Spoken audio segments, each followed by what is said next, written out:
Good evening and welcome to another episode of His Will for Your Life. I am your host, Sherry Levon Harris, and we have joining us tonight is Pastor Corey Graves, who will minister to us on the topic, Turn Your Mess into a Message. We hope that you will stay tuned. Please comment, like, and share this podcast, and we'll be right back.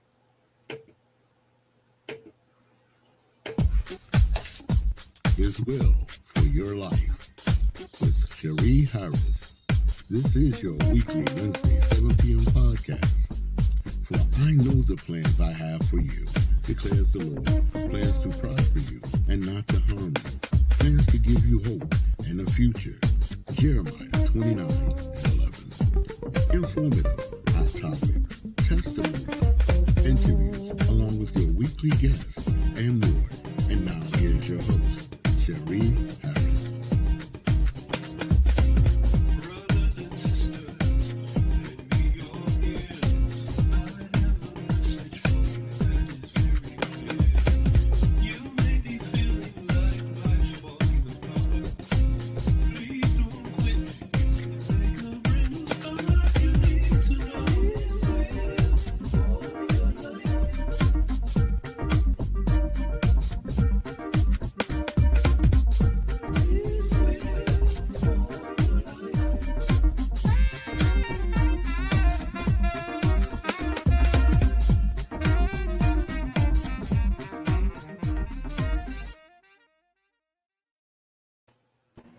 Welcome back, and here we have with us Pastor Corey Graves. How are you, sir? I am doing wonderful. I hope you are this evening. I sure am. I'm going to give you this opportunity to share with our viewing audience who you are and what you do. I am Corey Graves. I am the lead pastor of White Oak Grove Missionary Baptist Church in the city of Greensboro, North Carolina. I've been pastoring at this particular location for about 20 years now and enjoying every minute of it. I can honestly say that there is nothing that has happened to me. It has all happened for me. And I am certainly appreciative of this journey, of this assignment here at this church. I also am a former educator. I was a school teacher in special education, middle school students, the worst group of kids, I believe, that we can have that age range, but did that for about 15 years and enjoyed that too. I wouldn't trade it for the world. I am a grandfather of one rambunctious little man, and he is my muse. I write children's books now, teaching children how to get to know themselves for who they are and their personalities, their spirit, their mindset, as opposed to having someone else to define who they are. They get to define themselves and knowing what it is they have been sent here to do, and not judging people, not looking at other people differently just because they look differently, because after all, we're all cut from the same cloth. And so that's me, Sherry, in a nutshell. Okay. Well, Yeah. that's good to know. You do a lot. So that's an awesome thing. Yeah. So we'll have to share as we close the name of those books and how we can purchase those at the end. Certainly. Yes. So I'm not going to hold this any longer unless you want to warm it up to get into the word. We can. I can ask you what resonates with you when you hear that topic. Turn your mess into a message. Well, that would be a good segue into the message.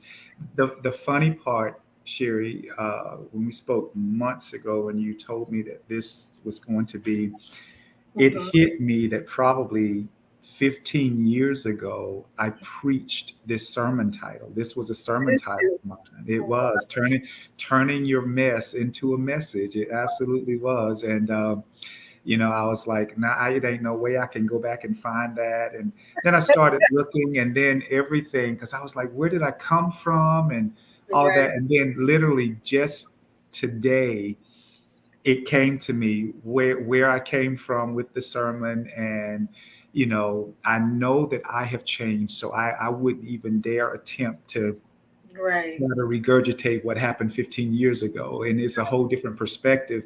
But, Yeah, I think that this is a topic that could hit home for anybody.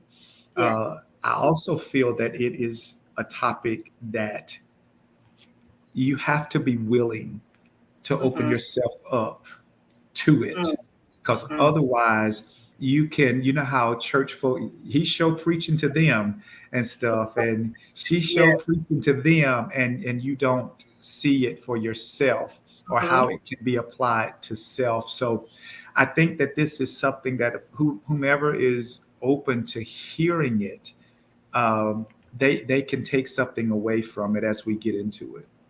Amen. Amen. So I'm going to leave you to minister to us. I'll be in the back if you need me. Okay. All Well, right.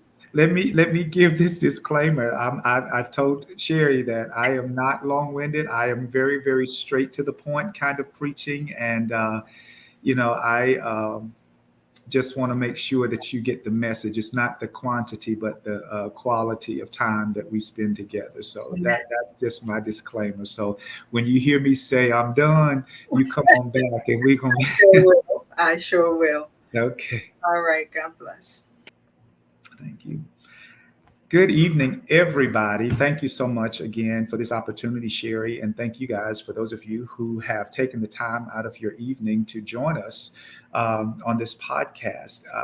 The title of this particular podcast, Sherry has, I'm sure by God's leading, named it or termed it Turning Your Mess into a Message. And as I just stated, probably 15, maybe even more years ago than that.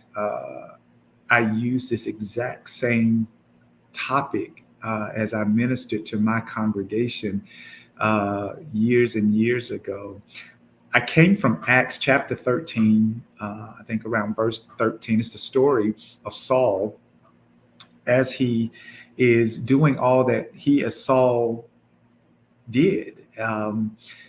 Persecuting the church, persecuting the believers, going after them, trying to arrest them, all in the name of their religion and his inability to accept Christ as who he was. Um, I think so often when you take a look at this story, we try to put other people there and we never put ourselves in that particular spot as Saul. Everybody wants to have a Paul experience, but nobody wants to admit to their Saul experiences. And I think that when we begin to be real with ourselves and we begin to identify the messiness that's in all of us, and that is the first thing that we need to understand, that we all have some mess. We came here with mess. The world continues to cause us to be messy every day through circumstances and situations, and those things that are self-inflicted, and some of those things that we think aren't self-inflicted, but they really are. We feel like that life has given us a bad hand, and we start making excuses for the mess that we've created within ourselves. And when we talk about mess, you think about Saul and his bitterness, his hatred toward the Christians, his judgment, his criticisms, all of this stuff. It accumulates inside of us and it starts altering our character. It alters our personality. It alters who we are and who we were sent here to be.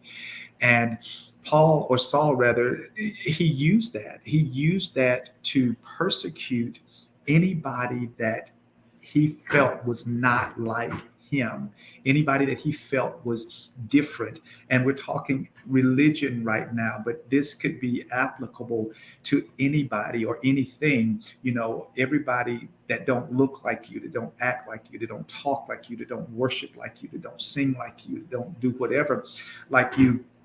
There's a tendency to judge. There's a tendency to be critical. There's a tendency to look down upon people who we feel are subservient to us. And that is only because that's in our own mind and that's our own perception. And that's how Saul was. Saul was that dude that literally looked down on everybody. And guess what? He did it in the name of religion. He did it thinking that he was doing the right thing. And I think that so many of us get caught up in negativity, in criticisms, and judgment, and we think we're doing the right thing. We think we're doing the right thing. And I taught something, ironically enough, a few weeks ago on one Sunday morning. And I said, different doesn't mean wrong. Different just means different. And just because I'm different, it doesn't make you right and me wrong. It doesn't make you wrong and me right. Different just means different. And so when we start identifying who we are, knowing who we are, I think that we can stop making excuses for our mess and all of the mess that we've allowed to accumulate in our minds, that has altered our character, altered our beliefs, altered our personalities to turn us into these people that are not loving, people that are not filled with compassion and empathy. When we get rid of that mess, it is at that point that we can use what was something that messed us up or was a mess to make it into a message. And I guess the thing that I would have to ask is, how do you turn your mess into a message? And I think Saul could teach us that too. First of all, once you realize that you have that mess on the inside of you, that critical spirit, that judgment spirit, that being self-righteous spirit, that condemning spirit, once you identify that it's there, you have to understand that change can happen to anybody at any time. In the story of Saul, on his change on the road to Damascus, he had that experience. He had that Damascus Road experience. For everybody that uses that church jargon, we have that Damascus Road experience.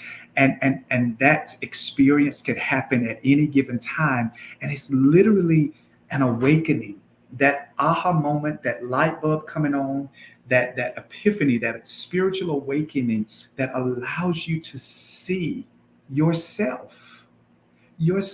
Think about the question that God asked Saul. He didn't say, "Why are you persecuting other people? Why are you persecuting the believers of Jesus Christ? Why are you persecuting the ones that are shouting, or the ones? Why are you?" No, he didn't ask that. He said, "Why are you persecuting me?" And I think that we forget that our mess, when we are filled with mess, what we don't see in ourselves is God. You cannot see God in yourself when you are covered with mess. Inadvertently, if you cannot see God in yourself, you certainly won't ever be able to see it in somebody else. So because we are so consumed and have been infiltrated with all types of mess that shows up in our lives, that causes us to be nasty and hateful and all that stuff that I said earlier, because we don't see it, or because we are filled with it, we can't see the God in us. And every one of us has God in him, God in us. Every one of us has the light of God, the Spirit of God, the DNA of God in us. So if you cannot see it in yourself, you can't see it in anybody else. So when God said to Saul, "Why are you persecuting me?" It wasn't about it was the God that was in the people that he persecuted that caused God to be offended.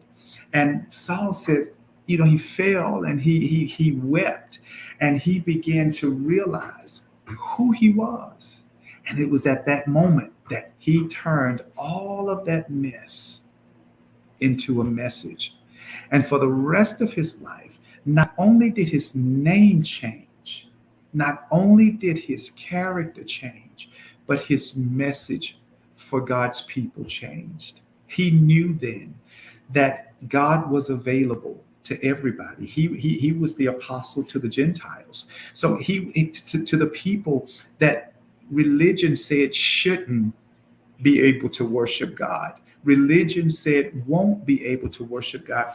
God gave Paul, a message of hope, a message of love, a message of acceptance, a message of empathy, so that he can show the world what God looked like.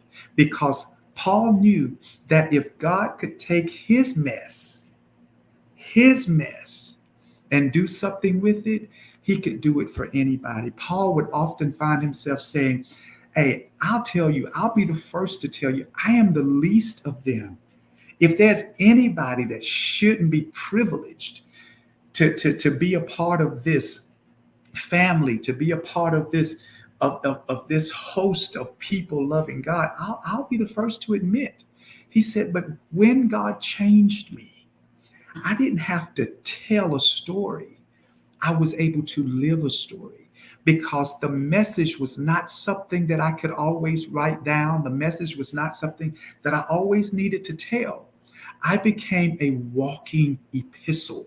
I became a walking Bible, a walking voice of God in the way I treated people, in the way I acted towards people, in the way I treated myself. Because I am a firm believer that if Paul never recognized the power of God that was working on the inside of him, he would never be able to recognize it working on inside of anybody else. And I think that we have to identify who we are as a child of God first. And when you are confident that God lives, moves, and that you have your being in him, treating other people and giving a message of hope, a message of love, that's natural. It comes natural. You don't have to think about it. You don't have to stay up trying to write it out or think it. It comes natural in the way that you treat people. You know, John wrote, he said, beloved, let us love one another, for love is of God, and everyone that loveth is born of God. If you don't love, you don't know God, for God is love. And that was simply the message that I believe that Paul centered everything around. He did away with judgment. He did away with isms and schisms. He tried to do all of this stuff to get people to love the way God loved. And that's how you go from having a mess and having a message. Because I can promise you, the moment you start getting rid of the mess, the message automatically shows up. People will see it. They'll see a difference in your character. They'll see a difference in your personality. They'll see a difference in your behaviors. Anybody can talk Christian. Anybody can write Christian, but everybody cannot live Christian. That comes from a change in behavior. It comes from a change in character. It comes from a change in personality. And it all starts on the inside first. What you are on the inside is what shows up on the outside. And you have to internalize the message that you want to give out before you can externalize it. Nothing happens externally until it first happens internally. So I encourage you, don't be ashamed of your mess. Don't be bashful or embarrassed about your mess. Have the wherewithal, have the power, recognize it on the inside of you, and let God change your mess into a message. He needs your voice. He needs your voice. He needs your actions. He needs that to show the world who God really is. God is love. And if you ain't loving, you still got some mess you need to get rid of. If you ain't showing compassion, you still got some mess you need to get rid of. If you're not showing kindness, you still got some mess that you need to get rid of. Get rid of the mess and let your mess be the best message, even if you don't ever open your mouth, because we will see it in the way that you live, in the way that you give of yourself to other people. Remember, if it doesn't happen internally, it'll never happen externally. So realize the power that's on the inside of you. Realize that God has equipped you, empowered you to be the best version of who you are. If you're not that best version, you need to decide to be, because it's all about a choice. You can continue to stay in your mess, or you can get out of the mess and turn your mess into a message. Thank you guys so much. I hope that that blessed you. I hope that you can take something from it. Um, I'll tell you, yeah, I got mess that I still have to extract out of my life every single day. I do. I have to consciously make sure that I don't allow mess, other people's mess, to infiltrate my life. I have to be consciously aware of all that is happening so that I won't be encumbered with mess day in and day out. Because all I want is to be a message and a messenger of God. And that is seen in love. I can't love anybody else until I first love me. I cannot minister to anybody else if I'm not able to minister to myself. Just remember, if you want to see it on the outside, you got to first see it on the inside. God bless you guys tonight, and thank you so much for your time.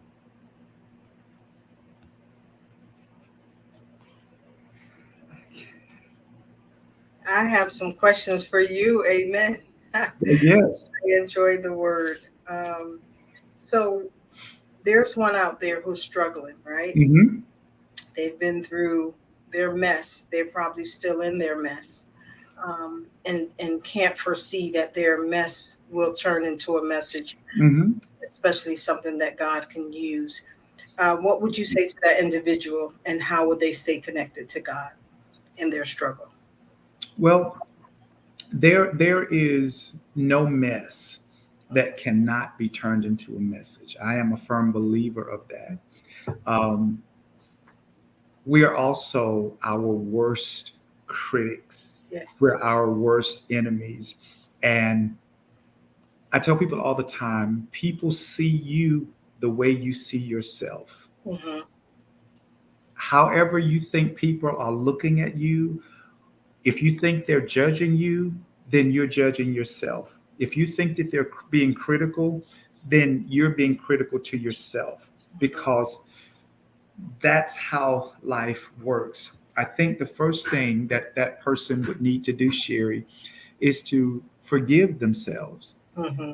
and realize that none of us are perfect. And I don't care how big the mess may be, the reality is it's forgivable, but it has to be forgivable by you first. Mm-hmm.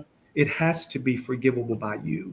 You can't ask God to forgive you if you're not willing to forgive yourself. And I think that I tell people all the time, if you want to have a miracle, you have to have divine intervention and human responsibility. And that's when it comes together. That's what makes a miracle.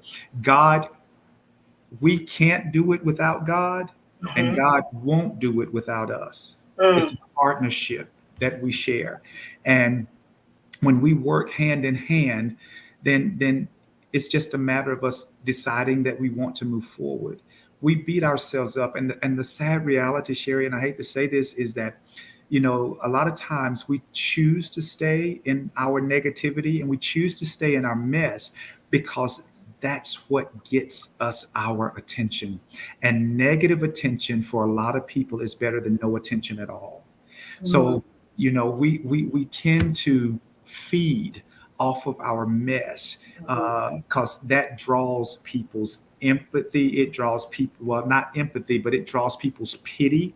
It Mm-hmm. draws people's comments. You know what I'm saying? So I think that we just have to want it. That person would have to want it. And then it starts with just self forgiving Mm-hmm. and wanting to turn. Okay. Alrighty. So how do I know that God still loves me? Now, how do they recover, and how do they know that God still loves them? I think, as with anything, the recovery part is a choice. You have to want to recover, because I can choose happiness in any situation, or I can choose misery. So it's a choice. Recovery is a choice. It's a road that we say we want, but everything that we put out is contrary to what we say we want. Um, as far as God loving us, God has never stopped loving us. It's impossible for God not to love us. It is our own belief because we stay in that mindset because of what people have said, what we have told ourselves. God can't love you if you've done this. God can't love you if you act like this. He's never stopped loving you. Amen. God doesn't leave us. We turn and turn from him. He doesn't turn from us. So he's always there. He is always, always, always there with us. He told us he would be with us. Even when we're in trouble, he's there. In danger. He said, if you make your bed in hell, I'm there. I am with you everywhere. So how could you say I'm gonna always be with you, but you don't love me? You can't say that. You can't say, girl, I got your back. I'm going to always be there with you. There has to be a love there. For him to make that statement, for him to make that declaration, you don't have to worry about it. Wherever you go, I'm there with you. There has to be a love there that makes him want to stay and go with us through everything. Yeah. So it's those things that we tell ourselves. It's almost like there's a boogeyman under the bed. There's a boogeyman under the bed. After a while, you're going to keep believing that there's a boogeyman under the bed when there is no boogeyman under the bed. You know what I mean? So I think we keep telling ourselves and telling ourselves and telling ourselves that God can't love me. God don't love me. And it's you got to tell yourself something different. God does love me. God won't forsake me. God is always with me. And you have to feed yourself that. And as you feed yourself that, you become more empowered and more strengthened to know that no matter what is said or what is done, he's there and he's loving you. That's true. I guess people try to wrap their head around how can somebody love someone like me? Mm. They've never been around love or experienced genuine love from the people that they can see every day. How can a God love me? And I think that's what makes it hard for people to understand that God is a loving God. He loves us unconditionally. Yes, I would totally agree with that. But I think that is because of how we perceive happiness and love and joy. We are under the misconception that it has to happen from somebody, Mhm. that it has to happen externally. We're not taught that you love yourself first, and you loving yourself is what causes other people to love. We're not taught that. Mhm. We always are taught that, if you pray for the right woman, they'll come and they'll love you. If you pray for the right man, they'll come and they'll love you. All of this stuff. We always encourage people to look for love from out there, Mhm. but we don't tell people that it's in here. It's Mhm. it's almost like the same concept is when we say, Jesus said, I think it was Luke that wrote it. And he said, he talked to the Pharisees and the Sadducees, and he says, the people are coming and y'all are looking for heaven over there, but heaven's not over there. Heaven is inside of you. Mhm. And because you keep looking for it on the outside, you won't ever find it. And Mhm. you can make heaven and love synonymous. You can make heaven and prosperity synonymous. You can make heaven and healing synonymous. As long as you look for it on the outside, it doesn't come because you put that responsibility on other people. But when you look at it from the inside, and like he said, it's already there, then you don't have to wait for somebody to show up to be healed, to be wealthy, to be loved. It's already there. And you get it and you recognize that it's been there, and you have to give it to yourself first. And then people come to add to that experience. Awesome. Yeah. Thank Thank you. I think that's all the questions I have. I'm going to open it up to anyone who's watching who may have a question for Pastor Graves. You may ask it at this time. Um, while they're asking questions, if they do. I often think about our testimonies, right? When we're going through, we don't see it as Mhm. a message. We don't see it as a testimony. At least I didn't.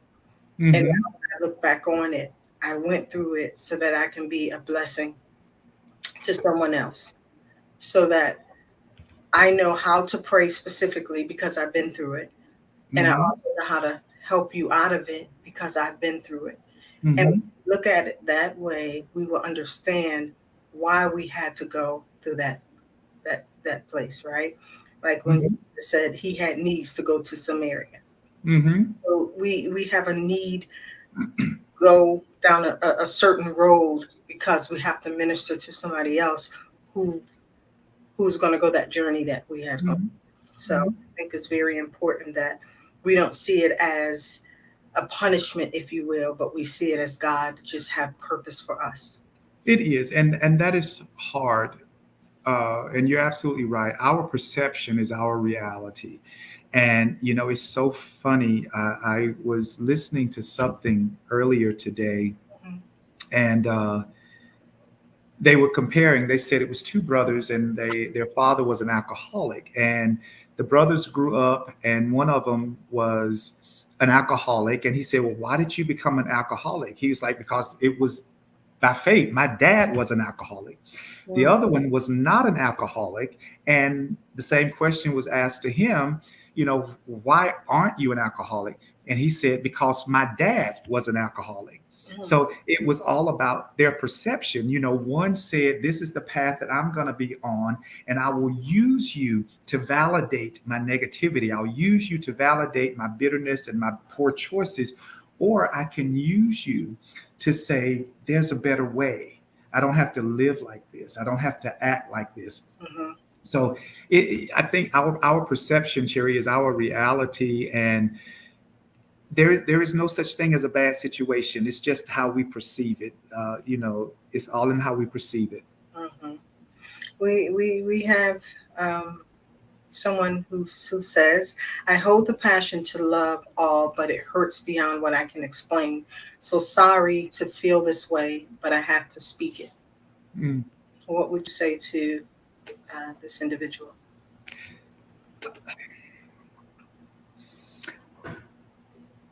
When you think about how Paul even described what love looked like. Mhm. Love is patient, love is kind, love is not boastful, love is not. He never said love hurts. He never said that. He said love is all of these things, but it won't hurt you. Mhm. And when you say, "I love all, but it hurts," then you might have to question whether or not it's real love, because love is patient and love is kind. Love is not boastful. Love is not condemning. It's not envious. It's all those things, but it's not hurt. And sometimes, ironically enough, I say this to my church: as we continue to evolve, we will always be too much for some and not enough for others. Mhm. And that is just something that we have to accept. As long as you know who you are, you understand that everybody's not going to return your gesture of kindness. Everybody's not going to return your gesture of love. That has nothing to do with your abilities to love. It has nothing to do with your passion to love. When you are passionately loving in the true sense of the word love, hurt can't come near you. Mhm. Hurt can't, because you're not looking for anything in return. You're just loving as a being, and not as somebody that's saying, what is the quid pro quo? If you what's in it for me? If you love me, I'll love you back, that kind of thing. So that's what I would say to that. I think we have to see exactly what that person is calling love. Mhm. Unless they experience hurt through the love, or perhaps someone hurt them and they want to love them, but the hurt is still there. It's because you But want. again, that's a choice, in my opinion, and I'm only speaking, just from my perspective. That is a choice. You know, again, we can't make people treat us any kind of way. We can only How we treat ourselves will dictate how people treat us. Mm. and we have to look at it on the inside. When you respect yourself, that is a demand that is sent out into this universe that people have to respect you. When you love yourself, that is a demand or a command sent out that people will have to love you back. When you empower yourself, God sends you people to empower you. Again, it all happens on the inside. And so, what you're saying, so that we can understand. So, what I hear you saying is, we set out how we want to be treated, how we want to be loved. If they don't reciprocate, then we don't have to allow them in our space and in our lives. Absolutely. That's your choice. That is absolutely your choice. It doesn't mean that you have to stop loving them. Mhm, It just means that you know where to put them mhm. in your life. You just don't. You don't have to. If you know that that's a snake, then you treat it like a snake. You know what I mean? You don't treat it like a little puppy. Exactly. Right, right. Any more questions for Pastor Corey? There aren't any more questions. Pastor, I thank you so much for availing yourself during your vacation Bible school. Thank you. That was my fault. I completely. Well, that was some time ago. Yeah. Thank you, guys. Thank you so much for having me. I really, really appreciate you. I enjoyed you. So before I let you go, I want you to share the name of your books and where people can purchase them. Okay. Where we can- Um, Okay, you can purchase them in case I forget one of the titles or something. You can purchase them at sfcdefine.com. It's up on the screen, as well as coryagraves.com. Either one of those websites, you're able to access the books and other merchandise that we have for sale. It is just a business where I go in, I am called to consult a lot of times with different companies, trying to teach people how to have a home work balance, trying to get people to realize that life is too short to just not live. I'll say it like that.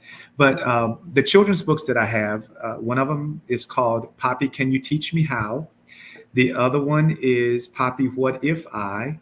I think the next one is I Am. And the one that I just released in June is called The Bully and the Bullied, and how they share a lot of the same feelings that they keep suppressed. The bully is simply more aggressive. The one that's being bullied is more passive, but they still look for attention. They just don't know how to go about getting it. So that's what that book is about.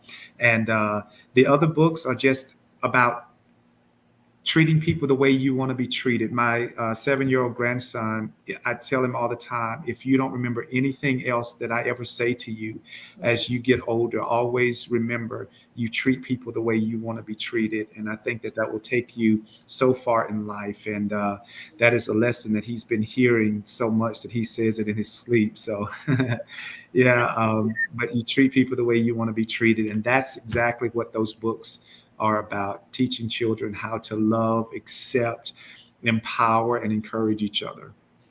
Awesome. Awesome. Well, thank you again, Pastor Graves. I really enjoyed you. I'm going to order those books. I need them. Thank you so much. I will share them with my son as well. Thank Have you. a blessed evening, and I appreciate you again. Please join us next week. We will be speaking on unforgiveness, mental health, and trauma with our guest, Torres.